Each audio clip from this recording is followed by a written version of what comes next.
Hello everyone. This week is Lenten season.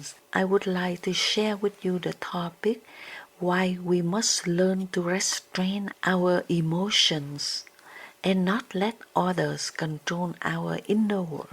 In life, many of our emotional struggles do not come from events themselves, but from the way we react to them.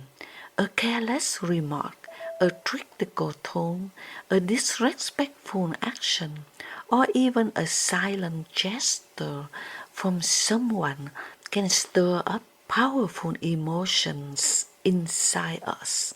Anger, hurt, disappointment, or resentment. Within seconds, our peace disappears. When this happens often, we may not realize a deeper truth. When other people can control our emotions, they can also controlling the direction of our lives. Learning to restrain our emotional reactions is not about suppressing feelings or becoming cold. Rather, it is about developing inner mastery, the ability to observe what we feel without letting those feelings dominate our decisions. The famous psychologist Carl Jung once wrote, quote, "Everything that irritates us about others can lead us to an understanding of ourselves." End quote. This insight reveals something profound. The things that trigger us in others often reflect unresolved wounds or insecurities within ourselves. When someone criticizes us and we immediately feel anger or humiliation, the reaction may not come from the criticism itself, but from our fear of being inadequate. When someone ignores us and we feel deeply hurt, perhaps our heart is secretly longing for recognition or validation. If we do not understand these inner dynamics, we will continue reacting unconsciously. Our emotional reactions become automatic, and our lives become shaped by the behavior of others. Jung also warned about this unconscious process when he say, quote, "Until we make the unconscious conscious, it will direct our life and you will call it fate." End quote. In other words, if we do not understand the emotional patterns inside us, they will quietly guide our actions and reactions. We will believe that life is simply happening to us when in reality we are being driven by unexamined emotion.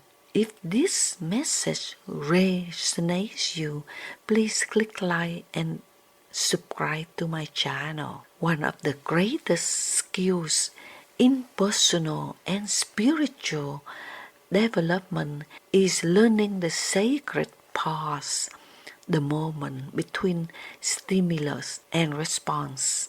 Many modern mentors and thinkers emphasize this same principle between what happens to us and how we respond. There is always a small space. Within that space lies our freedom. If we react immediately with anger, sarcasms, or retaliation, we surrender our freedom. But if we pause, even for a few seconds, we reclaim our power. That pause allows us to ask a simply but transformative questions. Do I want to react from emotion or respond from wisdom?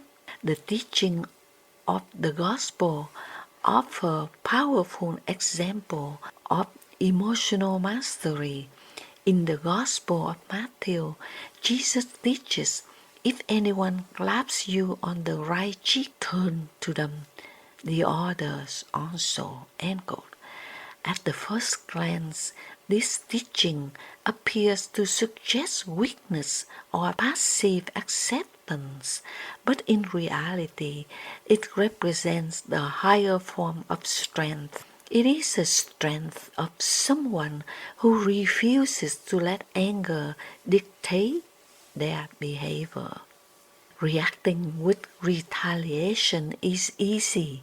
It requires no self-discipline, but responding with calmness, dignity, and compassion requires deep inner control. Another profound moment appears in the Gospel of Luke. Even while being crucified, Jesus said, quote, Father, forgive them, for they do not know what they are doing. End quote. This is perhaps the most powerful example of emotional freedom ever recorded. Despite unimaginable injustice and suffering, Jesus refused to allow hatred to take root in his heart. The actions of others did not determine the state of his soul. This teaches us an important lesson. True freedom is not the ability to control circumstances, but the ability to control our inner response to them. In daily life, we can practice this wisdom in simple ways. First, we must stop allowing other people's opinions to define our self-worth. When we deeply understand who we are and what we stand for, criticism and praise lose their power to disturb our inner balance. Second, we should avoid reacting when emotions are still intense. Many relationships have been damaged by words spoken in moments of anger. Silence for a few minutes can prevent years of regret. Third, we should try to see others with compassion. People who hurt others often carry their own hidden wounds. Their harsh words may come from their own insecurity, fear, or pain. Understanding this does not mean we accept disrespect or abuse, but it allows us to respond from clarity instead of emotional chaos. The poorest way to prevent others from controlling our lives is to cultivate inner stability. When our sense of peace comes from within through reflection, faith, and self-awareness, external events lose their power to shake us. A calm mind becomes like a quiet lake. When stones are thrown into it, the surface may ripple for a moment, but a deeper waters remain still. That is a state of emotional maturity, feeling everything, yet being ruled by nothing. When we reach this level of awareness, something beautiful happens. The world may continue to be unpredictable. People may still misunderstanding us, criticize us, or disappoint us, but our inner peace no longer depends on their actions. And at that moment, we realize that most powerful freedom in life is not the ability to control others. It is the ability to govern our heart. Thank you so much, and I hope you enjoy the video. Please subscribe to my channel to hear some other videos. Thank you.